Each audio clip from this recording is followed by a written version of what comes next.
Et donc, je sais bien que tout ce qui me balançait, c'était pas moi qui parlais, mais bon, en attendant, c'était moi qui le recevais. Donc, voilà, tu vois, il y avait plein de choses comme ça, des petits détails, tu te rends même pas compte parce que c'est dans ton quotidien, en fait, c'est très sournois. Et en même temps, à côté de ça, voilà, la relation, elle s'engage, on rigole, c'est fun, machin, etc. Je suis de plus en plus enfermée, tu vois, et je sens que je marche de plus en plus sur des œufs. Tu vois, je me rends pas compte, mais il faut faire attention, il faut pas le blesser, il faut pas le vexer, il faut pas l'énerver. Enfin, tu vois, t'es toujours comme ça. Tu rentres chez toi, c'est la pression. Enfin, chez toi, c'est pas la safe place, quoi. C'est l'endroit où tu sais qu'il va falloir être attentif tout le temps. C'est infernal. What can I say? Today's my day. Nothing in the world's gonna get in the way. Je suis MC, la rebelle en tutu, et tu écoutes Crush, le podcast qui explore la magie des premiers jours des histoires d'amour. Tous les mardis, je fais la révolution en recevant à mon micro un ou une invitée qui me raconte à cœur ouvert la rencontre qui a un jour bouleversé sa vie. Si tu veux découvrir l'actu et les coulisses du podcast, rendez-vous sur Instagram sur le compte @crush_le podcast. Lorsqu'elle rencontre ce collègue de travail dont elle tombe amoureuse, Claudia est loin de s'imaginer que cette histoire va non seulement lui faire beaucoup de mal, mais aussi lui ouvrir le chemin de la résilience, de l'estime de soi et de son épanouissement professionnel. Bienvenue dans ce nouvel épisode de Crush, Par-delà les blessures.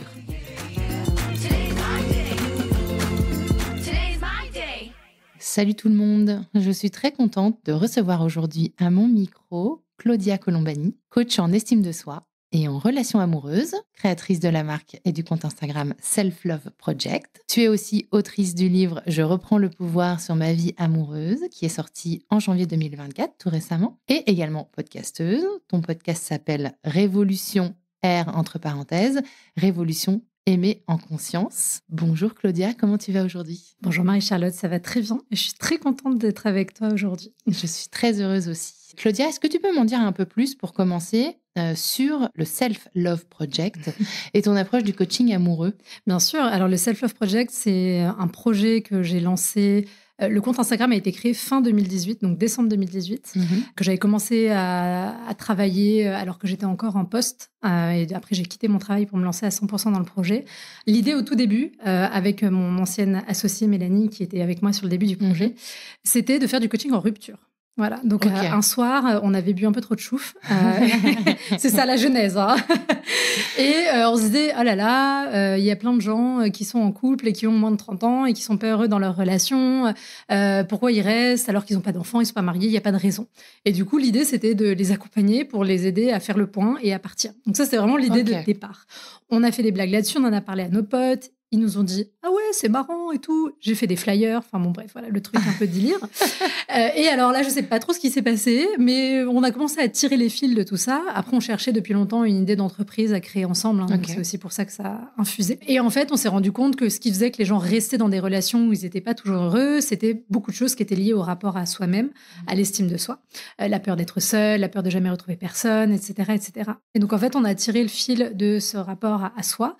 Et donc, d'où l'idée de Self Love Project. Ouais. Et du coup, on a voulu... ensuite, finalement, ça s'est recentré sur les relations amoureuses en général et principalement la rencontre. Mais aujourd'hui, j'essaye d'étirer à toute la dynamique. Donc, avec moi, ce que j'appelle les 3 piliers, rupture, rencontre, relation.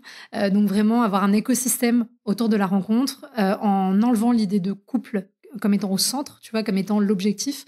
Moi, c'est vraiment la question du lien et de la connexion à soi et à l'autre qui m'intéresse. Comment on crée du lien sincère, authentique, et comment on fait perdurer ce lien dans des bonnes conditions. Et donc, moi, ma vision du love coaching, même si j'aime pas ce mot, mais c'est plus rapide. Tu dis comment d'habitude ? Je sais pas, j'ai coaching amoureux peut-être, mais c'est vrai que c'est le mot un peu trendy, tu vois. Mais moi, ma vision, j'ai aussi beaucoup construite en opposition avec ce qui existait déjà sur le marché, avec quelque chose souvent de très genré, de très les hommes viennent de Mars, les femmes de Vénus, voilà, la psychologie masculine, féminine, les hommes sont des chasseurs, enfin ce genre de trucs. Moi, ça me hérisse le poil. Et en plus, c'est pas du tout scientifiquement prouvé. Et moi, j'aime bien les trucs. Moi, j'ai une approche très pragmatique, très rationnelle. Je suis pas non plus dans une approche un peu éthérée, un peu spirituelle, que je respecte, mais tu vois, c'est pas non plus ma vision des choses. Voilà, moi, j'ai un truc en mode un peu problem solving. Il y a un problème. on décortique le problème, on trouve les solutions pour le problème. Ok. Donc voilà, c'est ma vision avec une approche qui est peut-être par rapport aux autres plus féministe, effectivement, et revendiquée en l'état. Et j'accompagne beaucoup de femmes aujourd'hui, mais je commence à accompagner des hommes aussi. Et j'espère accompagner de plus en plus d'hommes, puisque je suis fondamentalement convaincue, et je l'ai vu dans la pratique, que, en tout cas, avec ma méthodologie, mon approche, en mettant au centre la question du lien, les problématiques de fond sont les mêmes pour tout le monde, avec effectivement des petites surcouches liées à l'éducation, à la société, au positionnement de genre que chacun a du fait de l'éducation. Mais au fond, les hommes aussi, ils ont peur. Les hommes aussi, ils ont des émotions. Les hommes, tu vois, tout ça. Donc, en fait, les problèmes de fond sont les mêmes. Donc, en fait, je pense qu'on peut les aborder de la même manière. Je sens que tu vas murmurer à l'oreille de tous les auditeurs de Crush aujourd'hui. Et il y en a quelques-uns qui suivent avec assiduité les histoires de Crush. Alors, est-ce qu'on peut, avant de rentrer dans les détails et de connaître cette histoire, est-ce que tu pourrais, s'il te plaît, te décrire en 5 hashtags C'est un petit peu le rituel de passage en début d'épisode de Crush. Ok, j'ai fait mes devoirs à la dernière minute. J'ai mis premier hashtag, j'ai mis émerveillement. Parce que ça, c'est quelque chose qui est hyper important pour moi, tu vois, de garder cette capacité à s'émerveiller tous les jours, des petites choses. Moi, je suis très, tu vois, genre, coucher de soleil, je dis, ah, c'est trop beau, et je reste là, fixer le coucher de soleil, et essayer de chercher dans toutes les petites choses du quotidien, voilà, des raisons de trouver la vie merveilleuse. Deuxième hashtag, j'ai mis liberté, parce que ça, c'est quelque chose qui est très fort chez moi, c'est une valeur même qui est très forte chez moi. Alors moi, la liberté, je l'entends vraiment dans la capacité à choisir ses contraintes, hein. Pas dans le fait de pouvoir faire tout ce qu'on veut, parce que ça, c'est fou, ça n'existe pas. Mais voilà, j'ai la chance ou le privilège, peut-être aussi, de pouvoir choisir mes contraintes et donc d'être libre là-dessus, et donc d'assumer la responsabilité derrière qui va avec la liberté, parce que l'un ne va pas sans l'autre. Et voilà, c'est un truc qui est très fort chez moi, très important. Ok. Est-ce que tu parles de liberté à tes coachés quand tu parles de relations amoureuses? Est-ce que la notion de liberté a une place? C'est souvent elles qui m'en parlent, puisque moi j'accompagne beaucoup de femmes quand même aujourd'hui. Elles ont souvent peur de perdre leur liberté. Et donc, du coup, on travaille sur cette question, c'est quoi la liberté pour toi? Qu'est-ce que ça représente? Qu'est-ce que tu as peur de perdre? On remet au centre cette idée de, en fait, être libre, c'est choisir ses contraintes. Et donc, dans le célibat, il y a des contraintes. Dans la relation amoureuse, il y a des contraintes. Quelles contraintes te semblent acceptables pour toi? Tu vois, de prendre du recul là-dessus et vraiment d'être, encore une fois, très pragmatique sur ces choses-là. Et de faire la distinction aussi, peut-être, entre la liberté, l'autonomie, l'indépendance. Souvent, moi, j'ai des femmes qui, tu vois, ont très bien réussi socialement, professionnellement, qui sont beaucoup dans une hyper-indépendance. Et j'ai mis le mot hyper exprès devant parce qu'il y a quelque chose de très fort et qui est presque de l'ordre du mécanisme de protection. Tu vois, et donc, le travail, c'est de les amener dans peut-être quelque chose qui osera être un peu plus intégré dans la relation et de moins être dans cette hyper-indépendance pour se protéger, de souffrir de ces choses-là. Donc oui, ça, c'est un sujet qui est assez... Et au sein du couple aussi, la notion de liberté, Bien elle sûr, est super intéressante à explorer, je trouve. Bien sûr. Est-ce que tu as un autre hashtag? Oui, bien sûr. J'ai mis faire la différence. Pardon, j'ai mis un truc un peu long. Oh, t'as le droit, on a tous les droits avec les hashtags, c'est ça qui est bien. Phrase de Kathleen. Non, j'ai mis faire la différence parce que si on se réfère en plus par rapport au travail, pour moi, il y a vraiment ce côté-là, comme je te disais, dans ma vision des choses et de mon travail, le fait de proposer peut-être autre chose que ce qui existait déjà. Et puis, dans le fait d'amener les gens à se questionner sur eux-mêmes et à réparer aussi le lien qu'ils ont à eux, et donc à réparer le lien qu'ils ont aux autres. Pour moi, alors, c'est peut-être un peu philosophique, mais tu vois, il y a aussi un projet de société au global, parce que je pense que quand on est plus apaisé avec soi et qu'on a des relations plus apaisées aux autres, ça fait bouger le groupe au global. J'ai mis accompagner aussi, parce que bon, ça, c'est quand même l'essence même de mon travail et de ce que je fais au quotidien. Et alors, évidemment, principalement dans le coaching, que ce soit en individuel ou en collectif, mais aussi même sur Instagram, voilà, même si quand les gens viennent me parler en DM, je ne les coache pas, évidemment, mais juste voilà, de pouvoir soulager aussi. Ouais. D'ailleurs, c'est le dernier mot, j'ai mis apaiser. Donc, apporter plus d'apaisement, aider peut-être à répondre à certaines questions, apprendre à lâcher d'autres questions qui n'ont pas de réponse, trouver plus de lâcher prise aussi en re-rentrant dans sa zone de responsabilité. J'ai pas mis responsabilité, j'aurais pu mettre responsabilité. Claudia, donc tu vas nous raconter l'histoire d'une rencontre. Est-ce qu'on peut remonter au début de cette rencontre? On est en quelle année? Tu as quel âge? Et tu es dans quel état d'esprit? Quelle est ta vie à ce moment-là? Est-ce qu'il y a des choses marquantes qui se sont passées, qui ont lieu à ce moment-là dans ta vie? Et tu es dans quel état d'esprit, notamment sur les relations amoureuses que tu as ou que tu as pu avoir? On est, en gros, quand ça commence en janvier 2014, donc c'est il y a 10 ans déjà. Je venais d'avoir 25 ans au mois de décembre et je commence mon premier travail. Donc, premier travail en sortie d'études. Ça va globalement bien. Alors, moi, tu sais, même quand ça va pas, ça va bien. Tu vois, bon, ça, c'est un autre sujet. Okay. Mais en gros, à peu près 6 mois avant, je me suis séparée de quelqu'un avec qui j'étais en relation depuis 4 ans. Qui était une relation, voilà, qui était ma première vraie relation construite, qui se passait bien, mais je m'ennuyais. Je trouvais que voilà, ça manquait de perspective, de sens, en tout cas à l'époque. Donc voilà, donc là, je suis, on va dire, à la fin de ce que moi j'appelle ma crise d'adolescence post-rupture. C'est-à-dire le 6 mois de plongée dans les abysses. Du chagrin. Ouais, du chagrin, mais du chagrin un peu transfiguré, avec beaucoup de sorties, beaucoup d'histoires un peu à la con, enfin, tu vois, des trucs comme ça.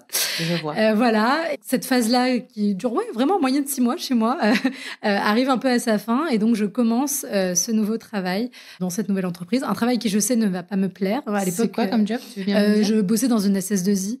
En tant qu'AMOA, donc voilà. Je sais même pas ce que ça veut dire. C'est sans la maîtrise d'ouvrage, donc en fait tu gères des projets, notamment des projets informatiques en interne. Okay. Et donc en fait moi j'avais une petite équipe de 3D développeurs à manager, je mets des guillemets parce que moi j'avais tous genre 3, 4, 5 ans plus que moi. Okay. Tu vois, et moi j'étais là, 25 ans, j'étais pas hyper mal dans ma peau, mais j'étais pas non plus hyper bien dans ma peau. Okay. J'étais sur un petit 5 sur 10. Ok, on est quand même très très loin du coaching en très amour, loin, oui. Hein. Oui. Ah bah, de toute façon, je me suis cherchée pendant longtemps sur ce que j'avais envie de faire de ma vie et ce que j'allais faire. Bon, c'est un autre sujet de podcast, mais, mais oui, du coup, il y a eu ça. Donc voilà, ça, c'est le contexte. Ce garçon, comment il s'appelle ? Il s'appelle Thomas. Et tu vas le rencontrer comment ? Au travail, puisqu'il fait partie de l'équipe de développeurs. Il paraît qu'il y a entre 20 et 25%, je crois, des rencontres en France qui ont lieu sur le lieu du travail. Je crois que c'est même encore plus dans le stats. Ou je crois que ça a été... Mais oui, avec Covid, il y a dû y avoir un changement évident. Mais donc, tu le rencontres au travail. C'est un collègue ? Ouais, c'est un collègue. Et donc, en fait, lui, il est pas en interne non plus. Il est externe, mais il travaille là depuis déjà quelques années. Et en fait, donc moi, j'arrive et je suis un peu censée manager cette équipe de 3 devs dont il fait partie. Mais au début, parce qu'après, on va changer de bureau. Au début, on n'est pas dans le même bureau. Donc, moi, je suis l'étage au-dessus, l'étage en dessous. Et en fait, je pense, objectivement, avec le recul, que vraiment, la première fois où on se voit, quand je croise son regard, je sens qu'il se passe quelque chose. Est-ce que tu sais dire quoi ? Bah, je sais pas, il y a un truc, tu vois. Je sais pas si je suis attirée par lui, si je sens qu'il est attiré par moi, mais je sens qu'il y a un truc qui se passe et qui fait que je sens une connexion. Une connexion d'ordre émotionnel. Ouais, d'ordre émotionnel ou d'intérêt, tu vois. Et je me dis, il me plaît bien, tu vois. Enfin, voilà.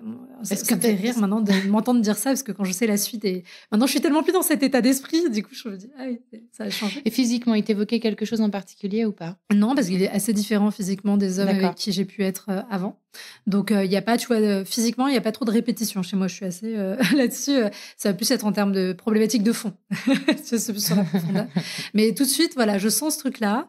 Je sens chez lui aussi un peu une gêne en ma présence. Tu vois, comme si je le mettais un peu... Alors que c'est un grand mec d'un 1m85, hyper carré, avec la barbe, tu vois, gros nounours et tout.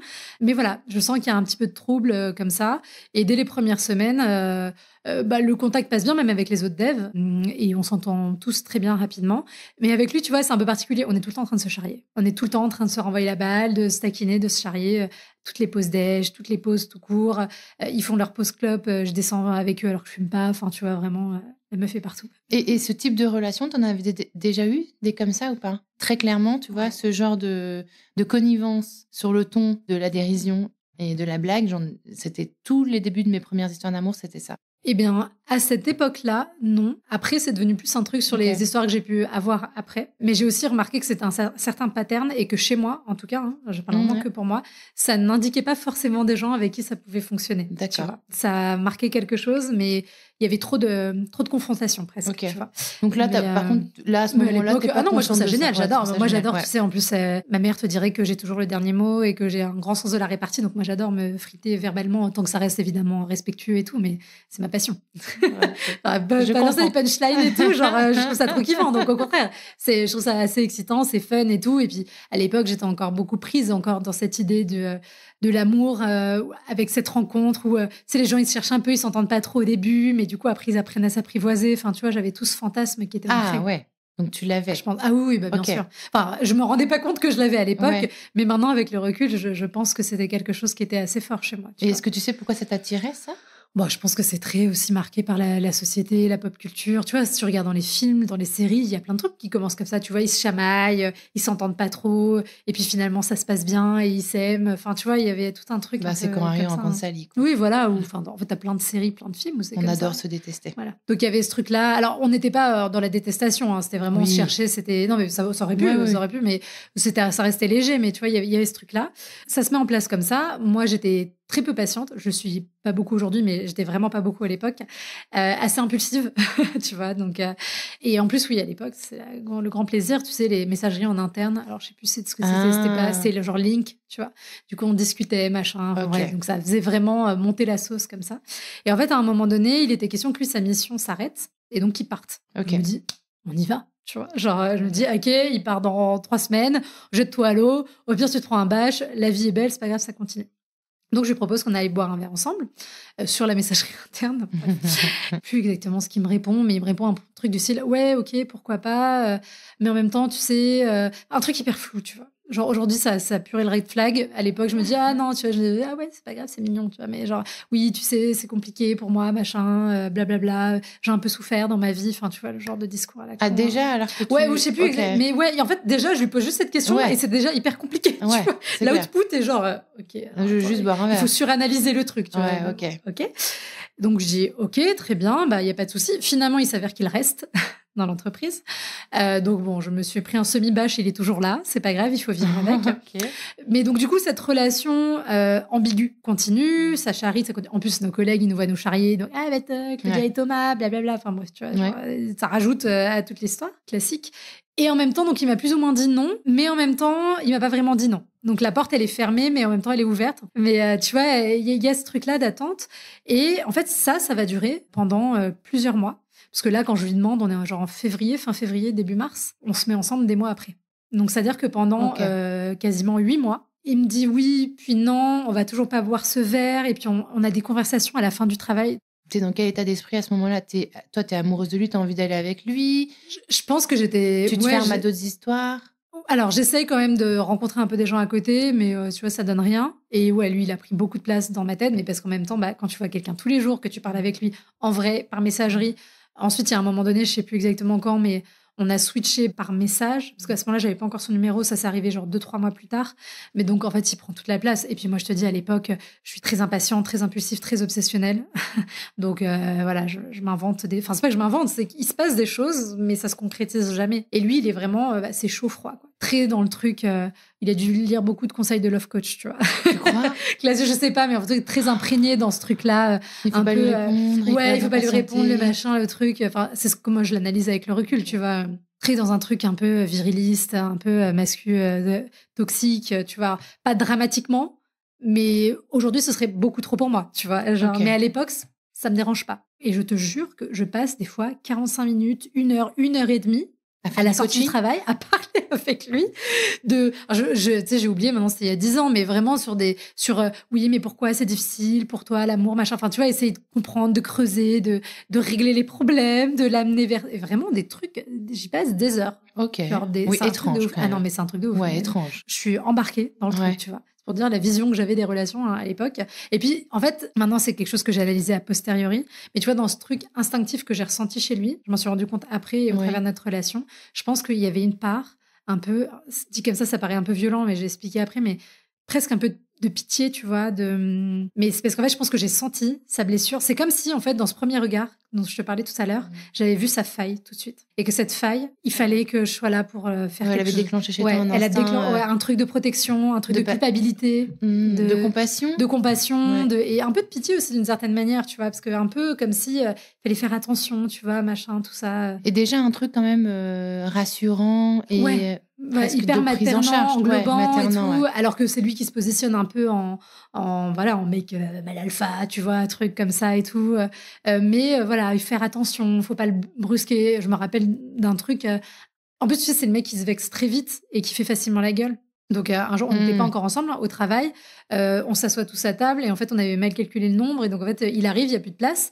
Mais donc, on dit, on va se décaler, tu vois. Et en fait, le temps de dire ça, il s'est vexé. Et le mec, il est allé s'asseoir à une autre table. Il ne m'adresse pas la parole pendant 3 jours. Ok, très bien. Ça, c'est red flag de ouf. Ah bah oui. Ouais, ok. Maintenant, si tu veux, il n'y a plus de sujet. Et est-ce que tu sais s'il a d'autres histoires, lui, en parallèle ou pas? Non, enfin, pas que je sache. En tout cas, lui, il me dit qu'il n'y a rien, ou tu vois, il dragouille un peu les trucs, les machins, mais tu vois, voilà, ça continue. Il y a le printemps, il y a l'été qui se passe, on continue à travailler ensemble. Lui, il vient de plus en plus vers moi, mais à chaque fois qu'il s'approche trop, il repart en courant, tu vois. Et mes potes, ils sont là, non, mais Claudia, c'est pas possible. Parce que moi, évidemment, je finis en larmes, je pense, au moins un soir par semaine, tu vois, avec cette histoire, parce que t'arrives pas à te détacher, parce que l'autre, en fait, dès que tu essayes de te détacher, l'autre, il revient, en fait. Il donne des petites miettes. C'est le principe des miettes et de la boulangerie. Moi, ce que je dis, est-ce que vous voulez des miettes ou la boulangerie? Lui, il te donne des miettes. Et donc, en fait, dès que tu essayes de reculer, le mec, il remet une pièce dans la machine. Et c'est comme au casino. Tu dis, ah ouais, super, ok, je vais gagner. Faut y aller. Voilà, je vais gagner. La prochaine, exactement. Je vais gagner. C'est ça. Ouais. Donc, il y a vraiment ce truc et ce mécanisme. Et entre-temps, je me rappelle, il y a l'Euro. Je me rappelle, on était allés regarder un match tous les deux, mais c'est dans un bar en sortant du travail. Donc, mais c'est pas vraiment un date, tu vois. Mais en même temps, il te fait des compliments, il dit j'adore ta voix, machin et tout. Enfin, et moi, j'étais accrochée, tu vois, à ce truc-là, parce que en fait, en vrai, je pense que j'ai un gros déficit effectivement de self-love et d'image de moi, et que du coup, le fait que lui me choisisse, me valorise, c'était quelque chose d'hyper fort pour moi. Est-ce que tu sais pourquoi tu avais ce déficit de confiance en toi? Pas assez grande estime de toi? Ça reste un mystère, non, parce que tu vois, moi j'ai des parents quand même relativement aimants et qui sont toujours très présents pour moi. Alors je pense que j'ai été aussi très surprotégée, je suis fille unique. Mes parents sont assez anxieux de nature, donc je pense qu'ils m'ont beaucoup protégée. J'étais une petite fille plutôt timide. Alors, toujours plein de copains, mais assez timide, tu vois. Donc, il y a un peu cette espèce d'ambivalence. Très réservée. Quand il faut parler en public, des grosses plaques partout, tu vois. Donc, le regard des autres sur moi était toujours un peu source de stress et d'anxiété. C'est une vraie question, ça, de savoir d'où vient cette carence, cette lacune en confiance qu'on a. Il y a des gens chez qui c'est évident, entre guillemets, moi je vois avec mes coachés, parce qu'ils ont des histoires familiales où soit il y a de la violence, soit vraiment ils ont été pas aimés, pas investis par leurs parents. Donc là, bon, il n'y a pas trop de sujet. Ouais. Après, pour d'autres personnes, ça dépend, parce que des fois, tu peux avoir des parents aimants, mais qui t'aiment comme ils peuvent, mais c'est pas suffisant, des fois. Et puis après, chacun a sa personnalité, chacun a sa sensibilité. Le couple de mes parents, quand j'étais petite, je pense que c'était quand même un espace assez compliqué. Il y avait beaucoup de disputes, ils s'engueulaient beaucoup. Moi, je pense que je voulais toujours apaiser, tu vois. C'est pour ça que même quand ça va pas, je suis toujours joyeuse, tu vois. Tout va bien, tu vois. Donc, il y a un peu ce truc. Ouais. Et puis, il y a d'autres choses dans mon histoire familiale où mon père a eu un enfant dans un mariage précédent qui est décédé le jour de sa naissance, en fait, parce que c'était en 76 au Cambodge. C'était compliqué. Je pense que l'accouchement a mal été géré.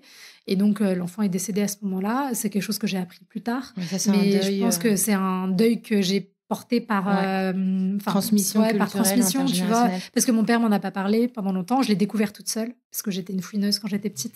Et en fait, ce truc-là, et j'en parle parce que c'est important, et je reviendrai peut-être dessus après, mais tu vois, dans mon histoire, cette histoire-là de ce frère, ce demi-frère qui n'a pas vécu, et voilà, c'est, je pense, quelque chose que j'ai porté sans m'en rendre compte. Et dans ce désir de réparation, rendre la vie, entre guillemets, symboliquement, à des gens qui semblaient éteints, pas vivants, ou en tout cas, il y avait une faille qui venait me toucher. Mais en fait, il y avait ça, tu vois, il y avait cette recherche un peu de réparation, il y avait cette culpabilité à les laisser, tu vois, tout ça. Et du coup, le jour où j'ai compris ça, il m'a fallu encore quelques années plus tard, et une autre histoire, là, j'ai réussi à lâcher ça, tu vois. Et donc, ça veut dire qu'en fait, dans cette relation avec ce garçon, t'es vraiment là-dedans. T'es dans cette forme de culpabilité où tu te dis, si je l'aide pas, il va souffrir. Enfin, je dois être là pour lui. Je dois l'aider. Mais je m'en rendais vraiment pas compte. Oui, à l'époque, c'était plus il est beau, on rigole bien, on fait des blagues. Après, on rigolait beaucoup ensemble. Il y avait aussi des choses positives, hein, évidemment. Sinon, ce serait, tu vois. Mais il y avait aussi ce truc là de souffrance, de oui, non, chaud, froid. Et un jour, moi, je démissionne. Je démissionne parce que vraiment, j'en pouvais plus, ça me plaisait pas du tout. Voilà, je démissionne. Donc, je lui annonce, etc. J'annonce à tout le monde. Et là, je me rappelle très bien parce qu'on était dans le train pour rentrer. Enfin, je travaillais vers Pont-Cardinet, le train qui allait vers Saint-Lazare. Et là, il me dit, non, mais c'est pas grave, maintenant que tu seras parti, si tu veux, on pourra être potes et tout, machin. Et là, je l'ai regardé. Je lui dis, écoute, Thomas, moi, j'ai pas besoin d'amis, j'en ai assez. Donc, en gros, si tu veux être mon ami, ça m'intéresse pas. Donc, soit on va boire un verre, soit ce sera terminé. Moi, c'est pour ça que j'ai toujours aimé coacher dans des situations pas claires. Il faut trancher en posant ta limite qui est pour toi te respecter. Bon, moi, j'ai mis des mois à le faire. Hein. Mais parce que, du coup, après, soit l'autre, il dit oui, soit l'autre, il dit non, mais au moins, t'es libre. Quoi. Et bon, là, il s'avère qu'il a dit OK. Tu vois, je pense que ça l'a un peu sonné. Et 2 jours après, il m'a envoyé un message en me disant on va boire un verre. Électrochoc. Voilà. Bon, OK. Mais ça veut pas dire que ça marche toujours. évidemment. Vous sortez ensemble. Et donc, on fait notre premier date. Et là, on commence notre relation. Sur la fin, ça a duré pendant un mois et demi. On était encore au bureau ensemble, sachant qu'entre-temps, en plus, on avait changé de bureau et que j'étais finalement on était en open space et j'étais sur le bureau, il était à côté de moi, tu vois. Donc, entre-temps, en plus, on avait passé, c'était encore plus intégratif comme vision des choses. Donc voilà, on fait ce mois, on n'en parle à personne sait qu'on est ensemble. On leur dit quand je m'en vais. C'est joyeux ou pas ce premier mois? C'est cool? C'est cool d'être amoureux au bureau en secret? Ouais, bon, ça, c'est un petit côté rigolo, surtout quand personne ne le sait et tout. C'est fun. Après, à côté de ça, ça reste une relation qui déjà à ce moment-là est assez compliquée. Parce que tu vois, je me rappelle que lui ne voulait pas. En fait, moi, j'habitais dans le 9e à ce moment-là. Lui, il habitait à côté de Melun. Et il ne voulait pas dormir chez moi le soir quand on passait la soirée ensemble. Et c'est pas genre il habite à 15 minutes à pied, genre il part à 1h du matin, il va se coucher chez lui, quoi. C'est genre, il faut qu'il aille prendre son train à Gare de Lyon. Tu vois, c'est quand même une aventure. Donc en gros, on se voit, on fait la soirée, on va dîner, potentiellement on couche ensemble, et après, à minuit ou plus tard, il se barre et il rentre chez lui. Parce que, soi-disant, encore une fois, je sais pas quoi, les traumas, c'est compliqué, blablabla. Alors après, pourquoi pas? Enfin, je sais pas bien, parce que là, je suis un peu dans la moquerie, et aujourd'hui, avec ma position de coach, je vois bien que j'ai aussi des coachés, des fois, qui ont du mal. Plus souvent, c'est des femmes, et donc peut-être que ça peut se justifié pour des questions de sécurité aussi. Mais en tout cas, pour lui, à ce moment-là, c'est pas possible de faire ça. De ce qu'il me dit, lui, c'est que c'est trop engageant ou il n'y arrive pas. Trop intime. Voilà, c'est trop intime. Moi, je dis rien. Tu vois, j'accepte ça. Il veut pas que je vienne chez lui non plus. Donc voilà, ça c'est la dynamique sur les 3 premiers mois de relation. Parce qu'en décembre, ça commençait vraiment à me taper sur le système. Parce que vraiment, je me sentais pas complètement respectée. Enfin, tu vois, c'était un peu galère et tout. Et au moment où j'allais lui dire, je pense qu'il a dû le sentir, finalement, il m'invite chez lui, où il reste dormir la première fois. Je sais plus dans quel ordre ça s'est fait. Je pense que d'abord, il est resté dormir, et après, il m'a invité chez lui. Et c'est pour dire déjà, même les 3 premiers mois de relation sont plus ou moins à l'image de ces 8 mois précédents qui ont été galères. Enfin, tu vois, ça continue, quoi. La galère continue. En même temps, moi, je continue à pas poser mes limites. Donc, il n'y a pas de miracle non plus. Hein. Je suis aussi responsable de la dynamique. Hein. T'es amoureuse, toi, à ce moment-là? Ouais, je pense que je suis dans un état amoureux. Je vais pas dire que je l'aime, parce que ça, c'est un truc qui se construit avec le temps. Mais oui, je suis dans un état amoureux, mais depuis longtemps, tu vois. Je pense qu'il y a un truc toujours très admiratif, très comme ça. En tout cas, je suis très accrochée, ça, c'est clair. Et donc, j'accepte, tu vois, cette dynamique de relation. Il y a plein d'autres choses, j'en ai oublié les 3/4, tu vois. Mais pareil, des fois, il me dit qu'il arrive chez moi à 16h et il arrive à 17h30, tu vois, sans prévenir. Des trucs genre, il faut péter un câble. Et toi, t'es là, t'attends. Tu sais pas s'il va venir ou pas. Enfin, ça me fait câbler. Aujourd'hui, ça me ferait câbler. Ouais. À l'époque, ça me fait câbler, mais je dis rien. Et puis, tu vois, tu sens, encore une fois, quand c'est des gens qui sont très sensibles, très susceptibles, des fois, tu sens que si tu dis un truc, il va s'énerver, tu vois, ou il va se vexer, il va bouder. Quand déjà, tu as du mal à poser tes limites, quand tu es dans un environnement avec quelqu'un qui est comme ça, bah, c'est encore plus difficile. Il y a des gens face à ça, ils lui diraient, bon, maintenant, mon coco, tu vas te calmer, voilà, tu vas pas me saouler. Moi, à l'époque, j'ai pas cette capacité-là. Et il n'y a pas cette douceur en face, de réceptivité par rapport à ce que je dis pour oser le faire. Tu vois, c'est pas un environnement qui est sécure, quoi, en termes plus techniques. C'est pas un environnement qui est sécurisant pour moi, pour pouvoir oser dire les choses et poser mes limites. Est-ce que tu constates ce genre d'attitude plus souvent chez les hommes que chez les femmes? Enfin, je pense que si on fait une stat, clairement, il y a plus d'hommes qui se comportent comme ça. Après, je pense que pour le coup, c'est pas du tout génétique et très culturel. Oui. Clairement. Parce que voilà, les hommes, on les éduque aussi à leur dire vous êtes des bonhommes, vous n'avez pas d'émotion, il faut pas pleurer, machin, tout ça, dans ce truc-là, dans cette rhétorique très, très viriliste. Alors que la virilité, c'est pas du tout ça. Et Louis XVI, à l'époque, était très viril, alors qu'il portait des perruques, qui se maquillaient et portait des jupes. Donc, et des talons, et des collants. Donc voilà, bref. Donc, non, mais voilà, dans cette image très comme ça. Donc, mais oui, forcément. La violence, c'est de la frustration et de la colère non processée et non exprimée qui va se transformer physiquement parce qu'elle n'a pas été exprimée verbalement. Donc voilà, ça c'est les premiers mois. Et non, c'est au bout de 6 mois, je crois, qu'il m'invite chez lui. Donc tu vois, ça a encore attendu quelques mois.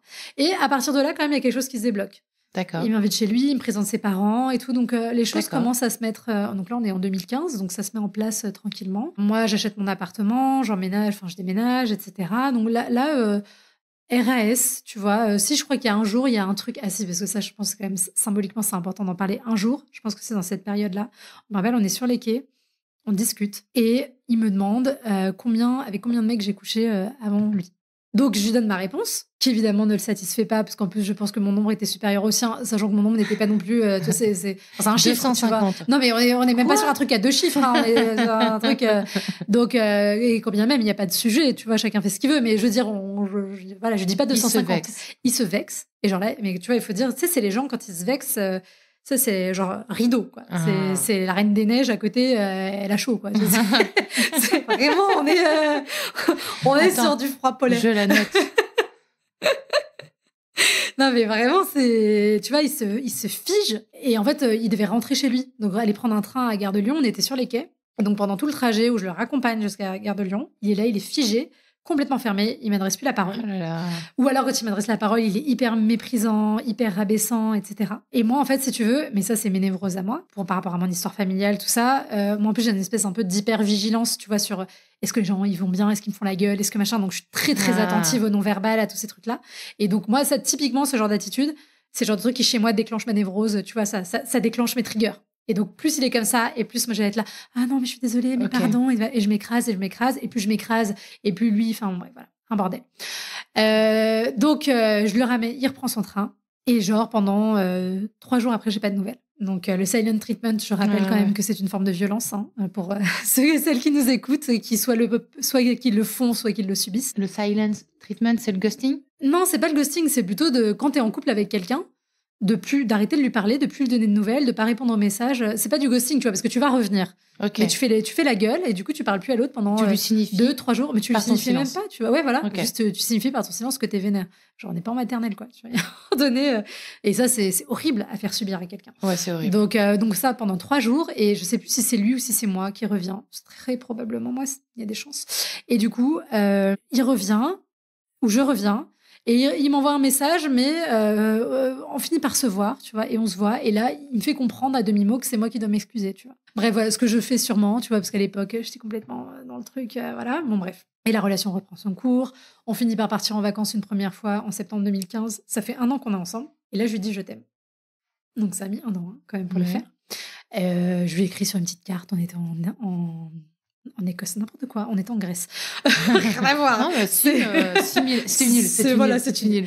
On est en Grèce, je lui écris sur une petite carte et lui, il me répond genre 1 semaine après, tu vois. Enfin, bref, voilà. Mais bon, les choses commencent à s'installer. À ce moment-là, on parle de s'installer ensemble, etc.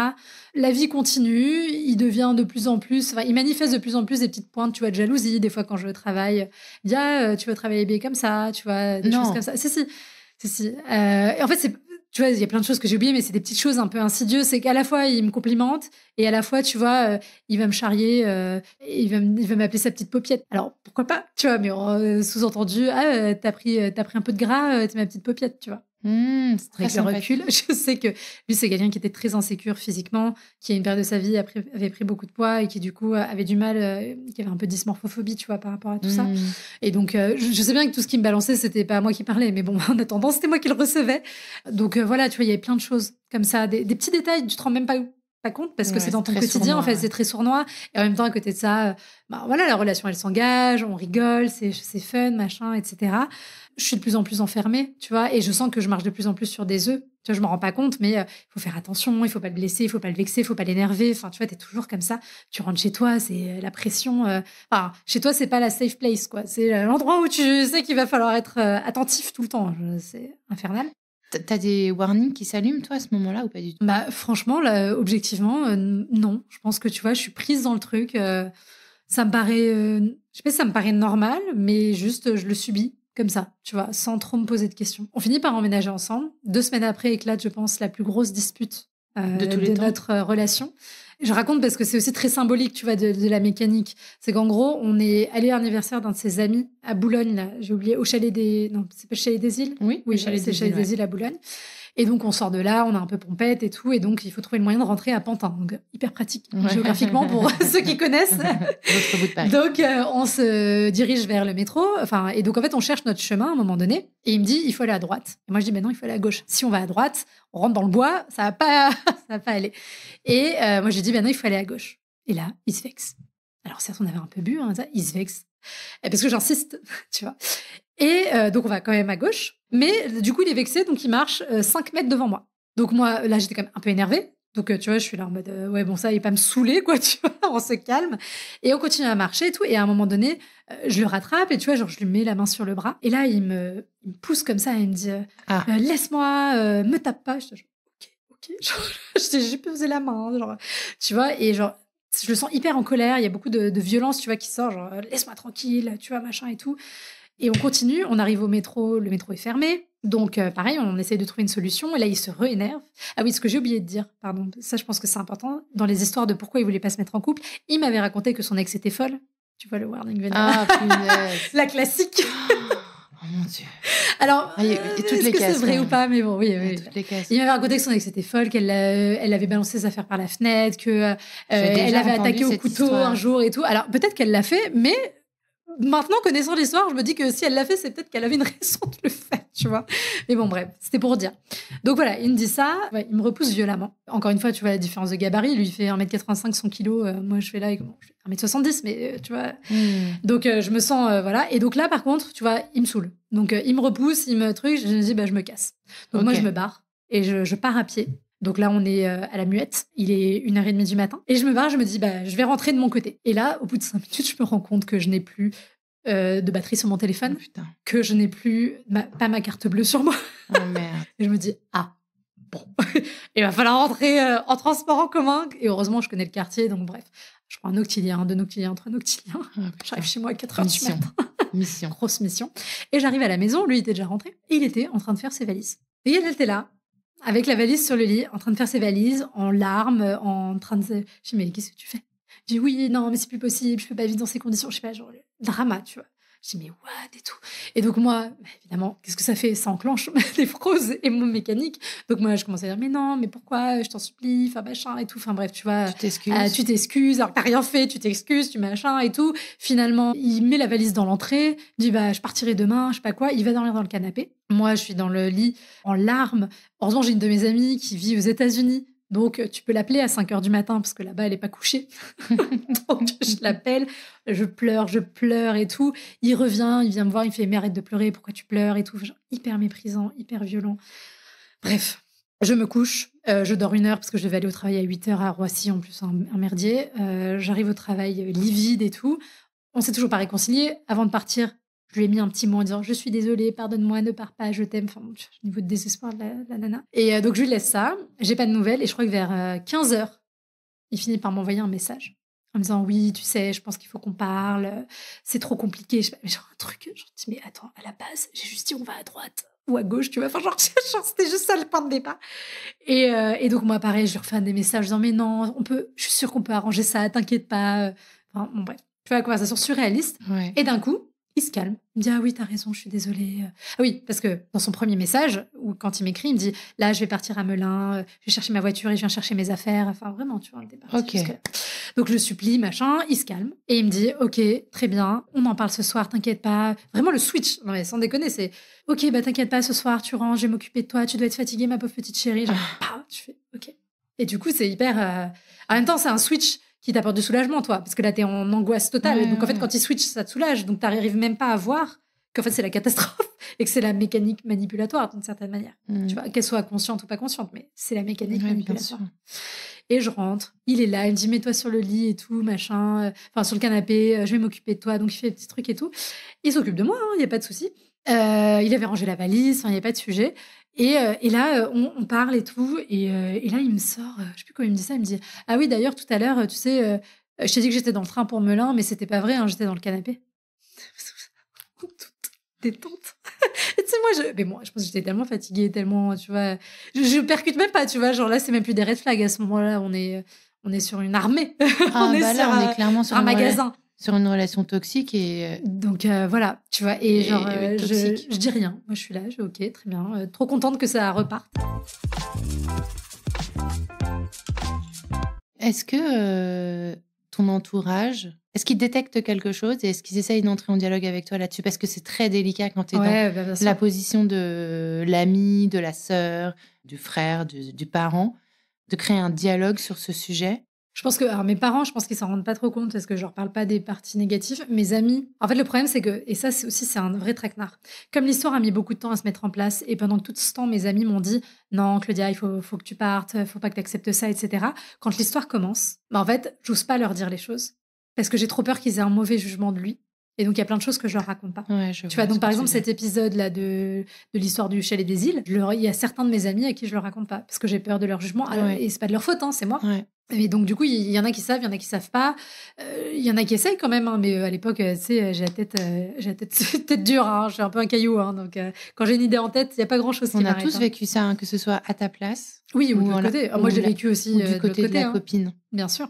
Et c'est très compliqué, hein, j'en ai conscience. C'est pour ça, moi, je leur reproche rien. Hein. Je sais qu'après coup, quand on s'est séparés, ils s'en sont, beaucoup voulu de pas avoir vu, mais parce qu'en même temps, je leur disais pas. Mais je pense qu'ils se rendaient pas compte à quel point c'était. En fait. Et en fait, ça, ils l'ont su au moment de la rupture parce que je leur ai raconté. Mais en fait, ils avaient pas conscience que c'était aussi fort. Et est-ce que ça va aller encore plus loin dans la relation, cette violence? Parce que là, je pense qu'on peut commencer à parler de violence psychologique, très clairement. Je pense que, tu vois, ça reste quand même un peu insidieux parce qu'à côté de ça, on a des moments où on se marre vachement. Enfin, tu vois, c'est plus des gros moments, des gros à-coups, tu vois. Ou alors, au quotidien, effectivement, ce truc de tu t'habilles comme ça, de machin et tout. Mais voilà, ça reste un truc assez suffisamment en dessous de la limite. Parce que, tu vois, je pense que s'il y avait eu de la violence encore plus forte ou de la violence physique, je pense que quand même ça aurait été pour moi, en tout cas, un moment de red flag. Enfin, de warning vraiment. Mais là, on est pile poil, tu vois, sur le fil. Et c'est presque encore... C'est pas pire, parce qu'évidemment, c'est pire de se faire taper dessus, c'est pas ce que je veux dire, mais dans la conscientisation des choses, c'est presque pire parce que t'es là, tu sais pas. Il y a 80% ou 70% de c'est la galère, mais 30% de c'est bien. Enfin, qu'est-ce que tu pondères, qu'est-ce que machin. Donc, tu vois, ça continue, on commence à planifier le mariage, tout ça et tout. Et en fait, je te fais la version, l'année 2017 qui commence, le mariage est en train de se planifier. Ce qui se passe, c'est que en 2017, je quitte mon entreprise, fin 2017, en novembre, parce qu'à l'époque, j'avais déjà l'idée de monter ma boîte, sans avoir d'idée de quoi. Mais en tout cas, je quitte l'entreprise où j'étais en CDI. Le jour de mon pot de départ, il y a un de mes collègues avec qui je m'entendais bien et avec qui je n'avais pas forcément percuté quoi que ce soit, tu vois, mais où il y a un rapprochement. Alors, on s'embrasse pas, on couche pas ensemble. Hein. Je passe la fin de soirée dans son canapé, dans ses bras. Mais du coup, je rentre de mon pot de départ. Enfin, Thomas était là jusqu'à 1h du matin. Il a fini par partir parce qu'il n'avait pas envie de rester, mais en faisant la gueule, évidemment, il voulait que je parte avec lui. Tu vois, voilà. Et donc, je rentre de mon truc à 7h30 du matin. Donc, on est sur la soirée un peu poussée, évidemment. Bon, là, sans savoir où est ton mec ou ta meuf, je peux comprendre que tu sois énervé quand même de base, hein, donc il n'y a pas de sujet. Mais donc, j'arrive, il m'attendait dans la cuisine, en train de fumer des clopes sur clopes depuis 3 heures. Moi, je savais que j'allais me faire défoncer. Donc, j'avais quand même inventé un mensonge, tu vois, parce que je suis pas très fière. Hein, c'est pas un truc, j'ai pas de fierté à ce que je raconte, mais là, j'essaie de survivre un peu, tu vois, mentalement. Et donc, je dis non, on allait en boîte avec les collègues, machin, etc. J'invente un truc. Sauf que 2 jours plus tard, il fouille dans mon ordinateur. Et en fait, il y a les messages, comme j'ai un Mac et un iPhone.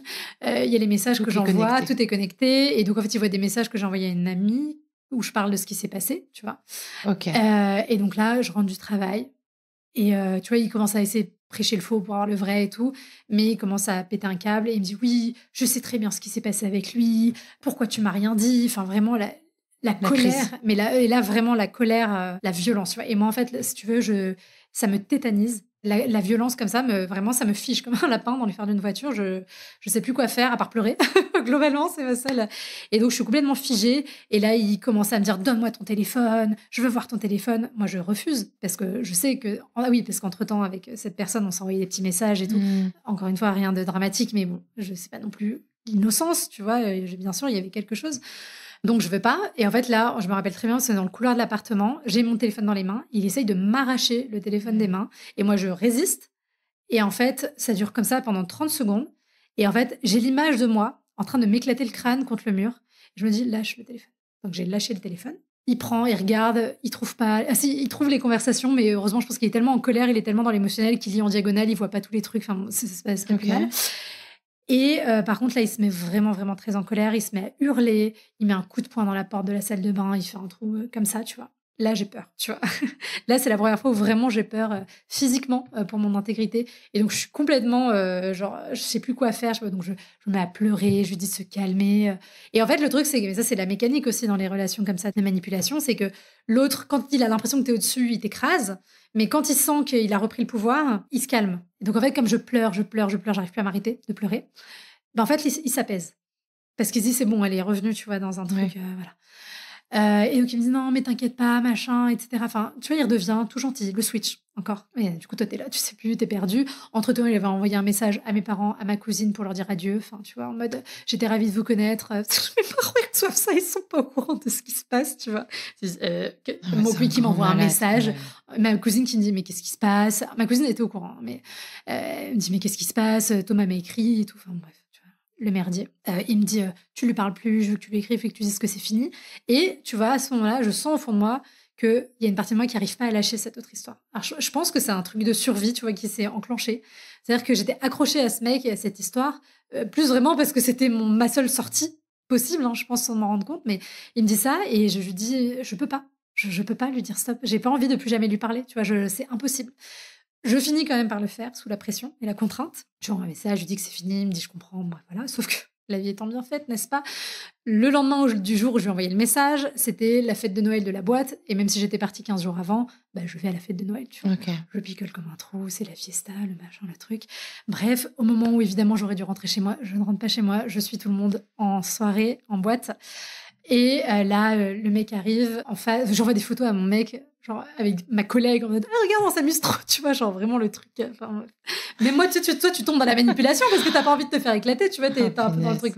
Encore une fois, j'ai pas de fierté, hein, je raconte en rigolant maintenant parce que voilà, il y a du recul. Mais et là, je buvais mes verres de vin rouge Q15 pour te dire, j'étais pas dans un bon état émotionnel. On est tous passés voilà, par là, Claudia. Vraiment... Personne ne te En plus, jugera. tu sais vraiment, tu te dis l'univers des fois. Genre, on avait fait un Secret Santa, et c'était pas un Secret Santa où tu tires au sort le nom des gens. C'est un Secret Santa où chacun met dans le cadeau, et en fait, tu tires le premier tire le deuxième, etc. Et là, qu'est-ce qui se passe? Je me retrouve sur le cadeau que lui a offert, okay. Tu vois. Je dis, bon, ça va, hein, ça suffit. Allez, encore un verre de vin.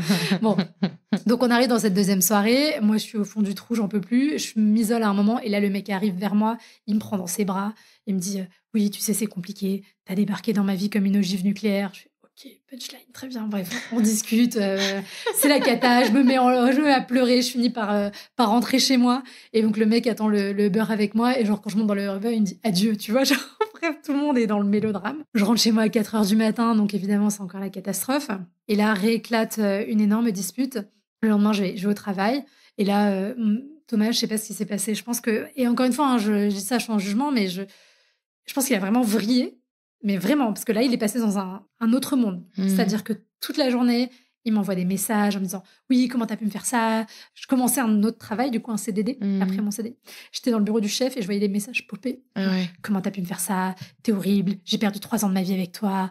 T'es qu'une grosse salope. » Enfin, ouais. Je me prenais des trucs comme ça, des flots d'horreur. Mais en fait, j'ai envie de te dire, plus il faisait ça et plus ça me détachait. Parce que tu vois, je commençais à avoir atteint la limite de mes limites. À côté de ça, il envoyait des messages à ma meilleure amie en lui disant « Oui, je suis sûre que toi, tu connais la vérité. Dis-moi qu'elle a couché avec lui. » C'est ça, il était persuadé que j'avais couché avec lui et il voulait avoir la vérité. Il disait des trucs, mais il est parti dans des trucs horribles, tu vois. Comment tu fais pour t'en sortir de ça? En fait, le truc, c'est qu'il est tellement parti loin. Et en plus, comme il a impliqué quelqu'un d'autre, c'était plus facile aussi parce que je savais que c'était pas que moi qui le trouvais bizarre, tu vois ce que j'ai. En fait, ma meilleure pote était là, non mais attends, il est en train de péter. Bon, elle, en plus elle est psy, donc si tu veux, tu vois le recul et tout. Elle dit mais il est en train de péter un câble, c'est pas possible et tout. Donc en fait, l'avoir une autre personne qui est témoin de ça, tu te sens moins seule. Et du coup, ça te donne de la force aussi, je pense, tu vois. Donc elle m'écrivait en parallèle, elle me dit mais qu'est-ce qui se passe, machin. Enfin bref. Donc voilà, du coup, elle l'envoie chier plus ou moins. Donc il se calme un petit peu. Je réussis, je sais plus trop à quoi dire, mais il finit par se calmer. Je rentre le soir à la maison, j'étais dans le métro, je tremblais comme ça. Bah oui, tu m'étonnes. Parce qu'en fait, je me suis dit, je vais me faire défoncer. Vraiment, là, j'ai eu peur. Mais tu rentres quand même? Mais je rentre quand même. Après coup, ma cousine m'a dit, mais genre, pourquoi tu m'as pas raconté? Moi, je te jamais de la vie, je t'aurais laissé rentrer chez toi. Ouais, mais tu sais, des fois, t'es tellement pris, en fait, et t'as le cerveau qui est noyé par l'adrénaline et le cortisol depuis 15 jours, donc en fait, tu sais plus ce que tu fais. Donc, je rentre chez moi, mais par contre, je rentre chez moi pour prendre mes affaires et pour aller dormir chez ma meilleure amie. Et là, il est tout gentil, tout machin et tout. On dira... Et là, c'était horrible parce qu'on aurait dit un petit enfant de 5 ans. Oui, mais pourquoi c'est comme ça? Toutes les femmes dans ma vie, elles m'abandonnent, machin, etc. Enfin, voilà, à pleurer. Donc, évidemment, moi, ça réveille ma culpabilité. Autre mécanique chez moi, compliqué, tu vois. Donc, bon. Mais je pars chez ma meilleure amie et je lui dis, je veux que tu partes chez tes parents. Je reviens demain, je veux plus que tu sois dans l'appartement. Pour, tu vois, au moins prendre le temps de respirer. Le lendemain, sa mère m'appelle en me disant, oui, tu sais, Thomas, il est très triste. Et déjà qu'elle m'avait appelé le vendredi en me disant, oui, qu'est-ce qui se passe avec Thomas? C'est quoi ces histoires et tout? Genre, meuf, genre, de quoi tu te mêles? Enfin, bref. C'est pas grave. Voilà. Et donc, du coup, ça, c'était le samedi. Il me refait un message. Je lui dis, j'ai besoin d'espace. Il me refait un message, tu sais, le message sandwich. Oui, t'es merveilleuse. Mais quand même, t'es un peu une grosse salope. Enfin, il dit pas comme ça, mais genre, mais tu me casses un peu les couilles. Mais quand même, t'es merveilleuse. Ouais. Mais par contre, si j'ai pas de réponse d'ici vendredi prochain, ce sera fini. Genre, ok, on a dit de l'espace. Ouais. Pas des ultimatums. Donc, bref. Du coup, là, je commence à aller chez la psy. Genre, le 20 décembre, un truc comme ça. J'avais pas encore pris ma décision, mais au fond de moi, je l'avais prise, mais j'arrivais pas à l'acter, tu vois. Entre-temps, il me renvoie des messages en me disant « Oui, mais je suis sûre qu'il s'est installé à la maison, c'est pour ça que tu voulais mes clés. » Enfin, la paranoïa, vraiment puissance 1000. Et finalement, le 26 décembre, je l'appelle et je lui dis que c'est fini. Mais pour te dire, et franchement, encore une fois, j'ai pas de fierté dans ce que j'ai fait, mais à ce moment-là, c'était la seule chose que j'ai trouvé à faire, c'est que j'étais sur WhatsApp avec ma meilleure amie, avec mon kit main libre, au téléphone avec lui. Et en fait, je lui transcrivais la conversation au fur et à mesure. Genre, oui, il m'a dit ça, oui, il m'a dit ça. Parce qu'en fait, j'avais trop peur de me faire retourner le cerveau. Parce que je crois que oui, entre-temps, je l'avais vu. C'était avant, oui, c'était ça. Entre-temps, je l'avais vu et j'avais vu cette même mécanique. C'est-à-dire que moi, j'arrive, je suis bien. Lui, je le sens hyper famille, hyper agressif. Et au fur et à mesure que je m'écrase et que il reprend le dessus et machin. Donc, tu vois, j'avais déjà bien senti cette mécanique. Bon, entre-temps, il m'a dit, oui, il faut que tu ailles chez la psy, t'as des problèmes. Oui, alors, comment t'expliquer Probablement, bref, mais voilà. je suis peut-être pas la seule. Okay. Et puis, du coup, j'avais peur de ça. Donc, en fait, je faisais ce truc et elle me disait, mais te laisse pas avoir. Mais non, mais là, il essaye de te manipuler. Donc, vraiment, elle était en mode coaching. Voilà. Et le fait d'avoir aussi quelqu'un qui vit les choses en même temps que moi, ça m'a aidé. Lui, évidemment, il m'a fait la totale. Oui, mais ça va pas du tout. Je vais jamais survivre. Je suis en train de mourir. Et là, genre, les bruits qu'il est en train de vomir au téléphone. Je survivrai jamais sans toi. Enfin, machin, etc., etc. Donc, bref. L'horreur. Oh, ça a duré 1h30, je crois. Enfin, c'était l'enfer. Mais j'ai réussi à tenir ma ligne. Mais la fin de l'histoire. Juste après Noël. Le cadeau ou pas. En plus, c'est horrible de larguer les gens dans cette période de l'année. Tu l'as quitté, du coup. Je l'ai quitté le 26 décembre. Mais tu sais, tu baises, tu dis avant Noël, après Noël, c'est quoi le mieux? Je ne sais pas. Non, mais c'est pas pareil. Mais bon. Quand tu es dans une relation qui se passe plus ou moins bien, oui, t'hésites comment le dire, c'est pas la même chose. Oui, t'étais quand même dans une situation d'urgence. Ah ben, bien sûr. Il fallait absolument que tu partes. Bien sûr. Oui, mais tu sais, quand t'es dedans, tu culpabilises quand même. Tu te rends pas trop compte de tout ça, tu vois. Tu te dis juste... Quand tu le quittes, c'est à ce moment-là que tu vas voir une psy, c'est ça? Qu'est-ce que tu vas comprendre avec cet accompagnement-là?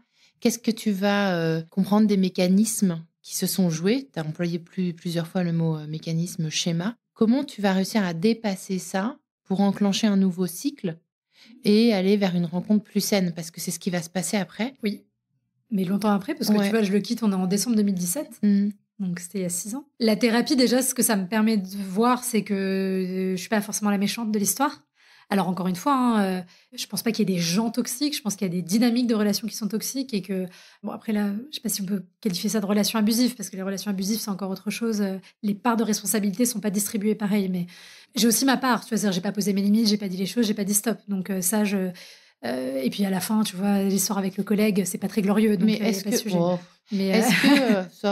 Est-ce que quand tu dis j'ai pas posé mes limites, mais est-ce que ce genre de profil psychologique comme celui que tu décris de ce garçon ne se lance pas dans des histoires justement avec des profils comme le tien, parce qu'il y a l'espace et les failles pour... Bien sûr. Et assez paradoxalement, tu vois, quand on était... Alors, entre le moment où il a compris qu'il y avait eu le truc avec mon collègue et le moment où il y a eu le deuxième truc et où ça a explosé, et on était en rabibochage, il m'a dit, oui, mais tu sais... toi, il faut que tu oses plus me rentrer dedans, me balancer des trucs un peu comme ça et tout. Tu vois, il voulait que je sois là et que je fasse du rentre-dedans.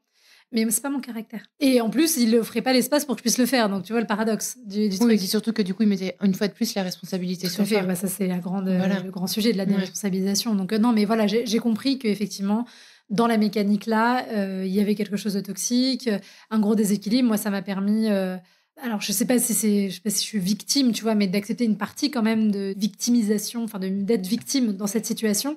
sans m'y enfermer, évidemment, en essayant de comprendre aussi pourquoi j'avais accepté cette dynamique-là, alors que la première relation que j'avais eue pendant 4 ans était une relation très saine avec quelqu'un d'adorable, un petit chaton, enfin vraiment, c'était quelqu'un de super. Voilà, mais qu'est-ce que j'étais allée chercher, tu vois, là-dedans, dans tout ça. Donc, c'est toutes ces choses-là que j'ai décortiquées. Ça a été ma rupture la plus difficile parce que c'est la relation qui m'a laissé le plus vide. Et ça, c'est ce que j'explique aussi souvent à mes coachés. C'est que quand elles craignent la rupture, elles ont peur de se mettre en relation parce qu'elles ont peur de quand ça va s'arrêter. Le problème, c'est pas si ça s'arrête ou pas. Le problème, c'est est-ce que la relation, elle t'a nourri ou pas. Et quand la relation, elle t'a pas nourri, mais qu'elle t'a vidé de ton sens, de ton énergie, de ton estime de toi, bah forcément, quand la rupture, elle arrive, tu te fais dégommer la tronche. Mais une relation où t'as été aimé, t'as été respecté, t'as été en sécurité, bah, quand ça s'arrête, évidemment que c'est douloureux. C'est pas le sujet. Mais déjà, en général, tu sais pourquoi ça s'arrête. Il y a des trucs, on en a discuté, et c'est sain. Et donc, en fait, c'est pas du tout la même énergie, c'est pas du tout la même chose. Et donc là, comme il y avait eu toute cette toxicité, mon estime de moi qui était hyper... sans que je m'en rende compte, tu vois, je m'interdisais de faire plein de choses, de dire des choses, tu vois, pendant longtemps, hein, tu vois, même dans ma relation d'après dont on va parler, au début, si j'envoyais pas de message à 23h30 pour dire ce que j'étais en train de faire et tout, tu vois, j'ai gardé ces réflexes-là très longtemps. T'as gardé des réflexes, ouais, de ouf. Maintenant, ça commence à partir, mais ça a mis du temps. Et tu vas mettre combien de temps à te soigner, parce que c'est un peu ça? Tu le quittes en 2000, tu disais 2018 décembre 2017, ouais, 17. début 2018. Ton amoureux actuel? Ouais, je rencontre en février 2022. Et pendant ces 4 ans, bon, alors il y a la naissance quand même de ton de ton bébé Self Love Project. Ouais, il y a Self Love Project qui naît. Et pendant ces 4 ans, bah, du coup, je suis en thérapie. Je commence Self Love Project, donc je commence à m'intéresser justement aux relations. C'est quoi une relation saine? C'est quoi, enfin, tu vois, à décortiquer, déconstruire aussi ce mythe de l'amour. Moi, j'étais très dans, non mais tu vois, c'est l'émotionnel qui prime. Tu vois, quand je faisais des dates, aussi, j'étais capable de dire non mais dans les 30 secondes, je suis capable de savoir si ça va marcher ou pas. Tu vois, ce genre de discours très dans l'étincelle, le feeling. Qui est maintenant devenu un grand combat pour moi, tu vois, comédie romantique. Voilà. Le mythe de la rencontre. Exactement. Ouais. J'étais très là-dedans, donc ça a été beaucoup de choses qu'il a fallu déconstruire, décortiquer. Ça s'est fait parce que, voilà, je dis, l'année 2018, ça a été un peu la descente aux enfers, et en même temps des choses très drôles, parce qu'il y a eu toutes les histoires avec l'ancien collègue aussi, enfin bref, c'est un petit merdier, c'est encore un autre sujet. Mais bon, voilà, ça m'a beaucoup confrontée à moi, j'ai compris pas mal de choses aussi. Je me suis renarcissisée aussi, mine de rien, je sortais beaucoup, j'allais beaucoup dans les bars, et même s'il se passait rien, parce que je suis restée célibataire, vraiment célibataire pendant... J'ai eu une relation en mai 2020, quasiment pendant 2 ans. Et il m'a fallu 1 an et demi avant d'être prête à redater. Donc j'ai recommencé à dater en été 2019. Mais voilà, tu sors, il y a des mecs qui te trouvent belle, etc. Bon, du coup, il y a quand même une renarcissisation. Il y a eu le Self Love Project, je me suis investie là-dedans. Je me suis investie à 100% à partir de mai 2019, quand j'ai quitté mon travail. Mais du coup, ça m'a aussi beaucoup aidée. Parce que quand tu passes ta journée à dire aux gens, il faut poser ses limites, il faut exprimer ses besoins et machin, et tu le fais pas à côté, tu dis, ouais, c'est pas très cool, quoi. Tu vois, genre, à un moment donné, il faut incarner ce qu'on prêche, même si les cordonniers, c'est toujours les plus mal chaussés. Alors ça, j'ai entendu 1000 fois, j'avais envie de claquer les gens, tu vois, parce que à l'époque, j'avais des rencontres qui se passaient pas toujours bien, des choses encore des fois un peu compliquées. Et quand t'as les gens qui disent, ah les cordonniers sont les plus mal chaussés, super, merci pour ton empathie et ta bienveillance, vraiment, c'est un plaisir. Non mais genre, quel moment on dit ça aux gens? Donc ouais, non, ça a pris du temps, mais voilà, comme je te disais, pendant longtemps, j'ai pas été prête et j'avais pas du tout envie de réinvestir. L'idée même de me remettre en couple était impossible pour moi. L'idée de me réimaginer vivre avec quelqu'un, mais c'était impossible. Ça m'angoissait, j'avais peur d'être envahie, tu vois. Alors là où avant, j'avais pas du tout réagi aux red flags, j'étais devenue surréactive. Tu vois, tous les mecs un peu mal alpha, ou un peu qui avaient l'air d'avoir un peu d'insécurité, ou un peu de jalousie, je fermais tout, clac, clac, clac. Okay. Tu vois, c'est devenu trigger de partout. J'ai recommencé à dater, bon, il s'est rien trop passé. J'ai investi à fond, self-love, voilà. Ça a été ma thérapie aussi. De par le sujet que j'apporte, mais même si j'avais été fleuriste, je sais pas, tu vois, quand tu te lances à corps perdu dans le travail, tu penses à toi, tu t'investis, ça te donne de la confiance en toi. Donc tout ça, c'était hyper positif. Je suis en train de me dire quand même que le claim de Crush, c'est de récits de rencontres amoureuses qui ont bouleversé ta vie. Alors généralement, c'est qui ont bouleversé ta vie de façon positive, mais en fait, le crush que tu nous racontes avec Thomas, ce garçon toxique, a bouleversé ta vie. Oui, bien sûr. Il a bouleversé ta vie parce qu'il a été source de prise de conscience et qu'il a sûrement été source de l'élan que tu as eu pour créer ce magnifique projet qu'est ta vie aujourd'hui, et sûrement pour rencontrer l'élu du moment. Comment tu le rencontres, ce nouveau garçon? Lui, je le rencontre, je le rencontre par abricot. qui n'existe plus maintenant, sur la version avant qu'Antoine, qui est le créateur d'Abricot, ferme la boîte, où en gros, il avait monté un truc où il y avait une version payante, un peu en mode agence matrimoniale, et puis il y avait toujours une piscine, entre guillemets, de gens qui payaient pas, qui était un peu la database, quoi, la base de données de gens disponibles. Après, moi, je connaissais un peu Antoine, parce qu'on avait un peu échangé, comme on était un peu sur le même secteur, tu vois. Et en fait, c'est très drôle parce que Cédric, lui, il sortait d'une relation depuis 3 mois, mais qui était une relation qui avait duré 7-8 mois. Et en fait, il venait de s'inscrire sur Abricot en janvier, donc le temps de faire le truc, les photos, le bidule. Il a validé son profil, je crois, le 1er février. Antoine m'a envoyé son profil le 2 ou le 3 février. On s'est rencontrés le 8 février. Donc, alors, ça veut dire qu'il y avait une intervention humaine derrière le match ? Ouais, en fait, justement, c'était ça le principe. Okay. Ouais. Abricot, c'était du slow dating. Et donc, le principe, c'est que pour ses clients payants, il allait chercher des profils qualifiés, on va dire. On parle d'immobilier, tu sais.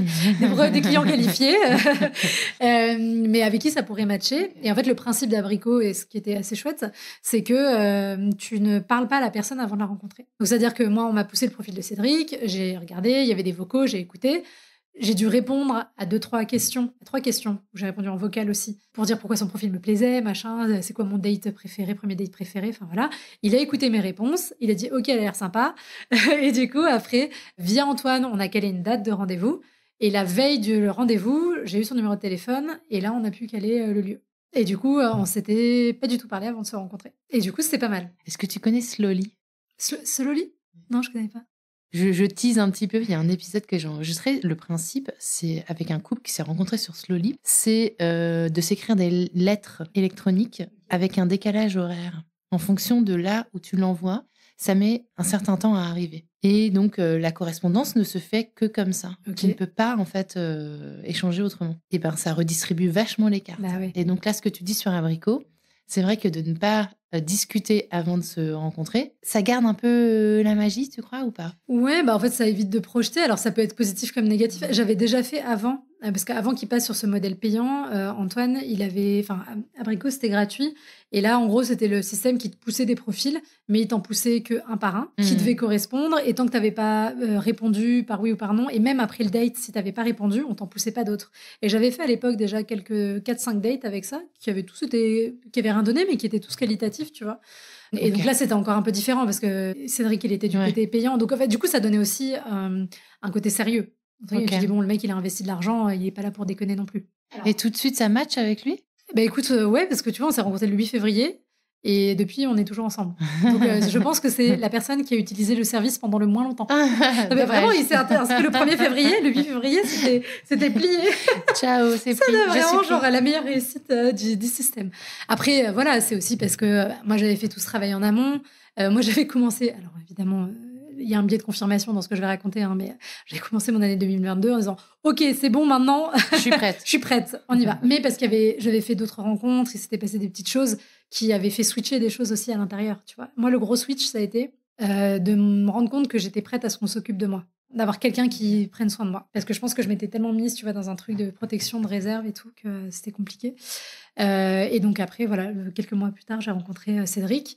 Au 2e rendez-vous, il m'a dit j'ai fait 4 ans de thérapie. J'ai dit ok, on signe où. C'est un peu le truc. Il était gentil. Ouais, bah, oui, c'est un petit chat. Hyper gentil. Bon, après, j'avais vraiment aussi changé moi ma vision de ce qui m'attire chez un homme. Tu vois.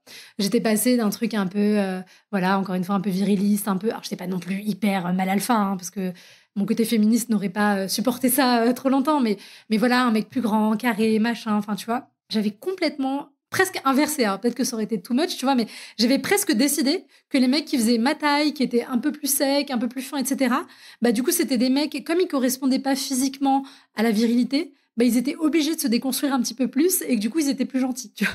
C'est l'histoire que je me suis racontée, hein. Évidemment, c'est pas une réalité scientifique. Mais donc, du coup, j'avais complètement changé aussi physiquement le profil d'homme qui m'intéressait et qui m'attirait. C'est un truc que je travaille beaucoup, ça, tu vois, avec mes coachés, les critères, surtout les trucs physiques.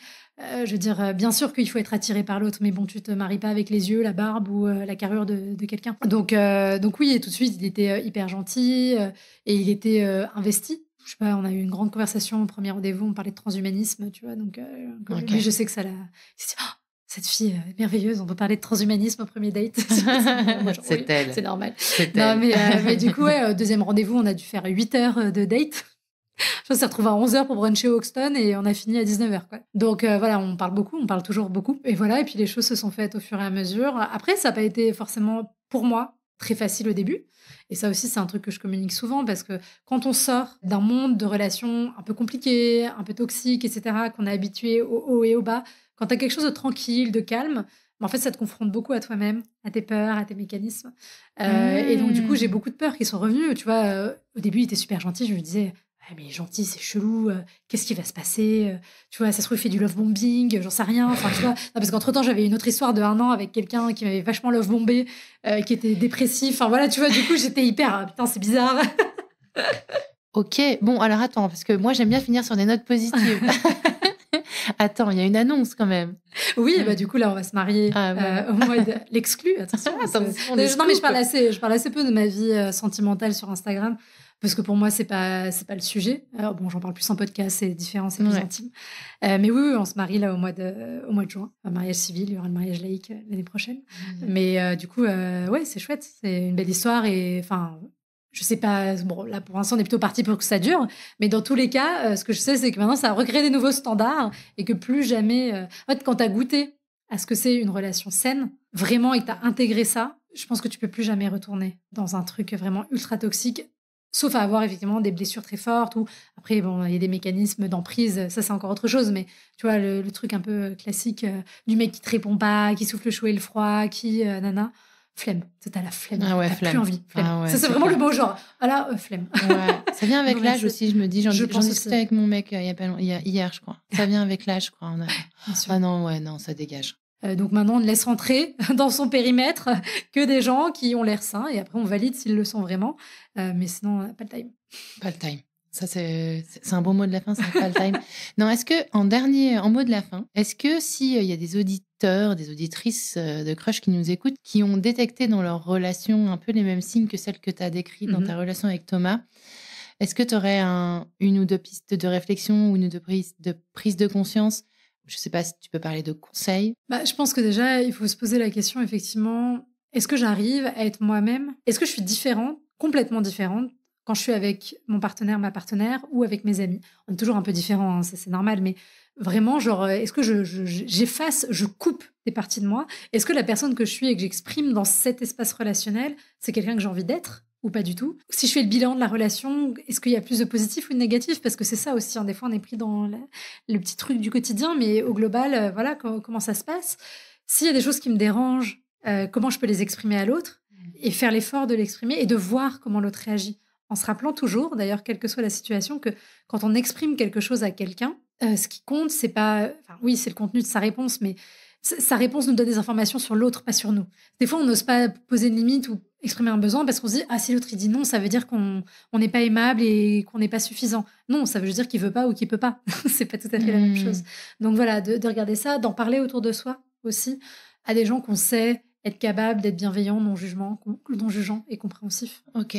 Et tiens, ça me donne envie de te poser la question, quel conseil, qu'est-ce qu'on fait quand on est une copine, par exemple, et qu'on est face à une amie qui vit ce genre de situation? Comment on crée le dialogue, à ton avis? En fait, je pense que peut-être qu'au début, on peut essayer de poser des questions pour savoir comment l'autre se sent, qu'est-ce qu'il y a, tu vois. Si vraiment le truc il perdure, éventuellement, tu vas poser des questions un peu impactantes. Alors après, mais sans jugement, tu vois, en disant...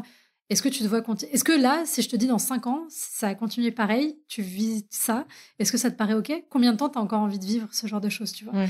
Donc, tu vois, pour un peu essayer de faire réagir, et si vraiment ça fonctionne pas... mais ça veut dire que la personne, elle t'en parle. Oui, tu vois ce que je veux sûr. dire? Ah oui, mais par contre, effectivement, si l'autre en parle pas du tout, tu vois, c'est intéressant, ça me fait penser, j'écoutais un épisode de Méta de choc sur les dérives sectaires et tout, et quelqu'un qui parlait de son expérience, et notamment de sa sœur qui était sortie de la secte, tout ça, et qui avait toujours créé le lien. Même quand elle était dans la secte, sa sœur continuait à créer le lien, était toujours présente. Et elle disait, c'est ça qui m'a sauvée aussi. Ouais. Parce que le jour où j'ai été prête à tendre la main, en fait, la main m'a attrapée et m'a tirée en dehors. Ouais. Et en fait, je pense que c'est ça qui est important. Ouais, okay. Voilà, effectivement, de montrer qu'on est là, qu'on ne juge pas. Et je sais que c'est pas toujours facile parce que malgré tout, ça peut aussi détériorer le lien qu'on a avec cette amie qui est en difficulté. Absolument. Parce que ça change sa personnalité, parce que ça la rend moins fiable, le rend moins fiable. Enfin, voilà. Donc, elle se méfie de toi. Parce qu'elle sait que tu es une personne qui peut poser des questions et qui peut mettre le doigt sur...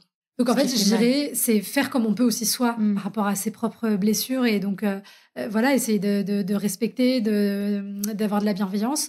Mais surtout, peut-être juste de dire qu'on sera présent le jour où l'autre sera prêt, même si ça fait 5 ans qu'on ne lui a pas parlé, j'en sais rien, tu vois, parce que ça s'est détérioré.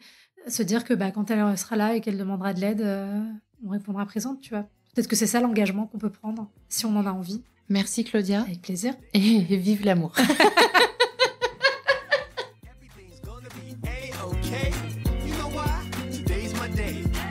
Merci d'avoir écouté cet épisode.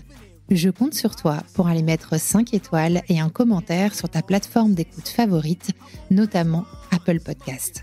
Ça prend littéralement 30 secondes et c'est crucial pour soutenir mon travail complètement indépendant. Si tu veux venir à mon micro, tu peux m'écrire sur crush.lepodcast@gmail.com et si tu veux me soutenir financièrement, clique sur le lien Patreon dans le descriptif de cet épisode.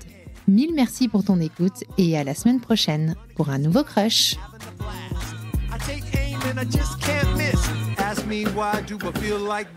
What can I say? Today's my day.